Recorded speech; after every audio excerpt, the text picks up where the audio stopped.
Alternative spring break has given me a greater perspective on life in different areas of life that I wasn't used to before, but it has also helped me connect with people that are like-minded, and it has given me leadership experience as well. My first alternative spring break was in March of 2020.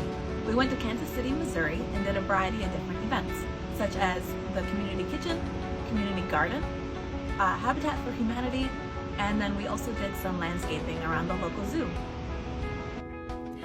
This year's alternative spring break will be one of the most important in Maverick's history as our students seek to reconnect with the world after a long year and a half away. This will be the first time that some of them get to step out of their comfort zone into a life of service. We're going to show them what service with intention looks like while having fun doing it. They're going to gain some of those leadership skills that are so valuable after college.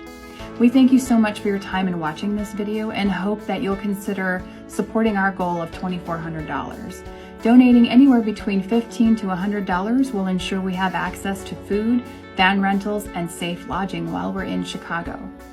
We're so excited to go to Chicago and connect with some organizations that we're already serving, putting a face to the name and making the experience very meaningful for our students. Please help our students as they head to Chicago to make a difference in the lives of others. This will be a life-changing experience as we can't wait to see them in action. Go Mavs!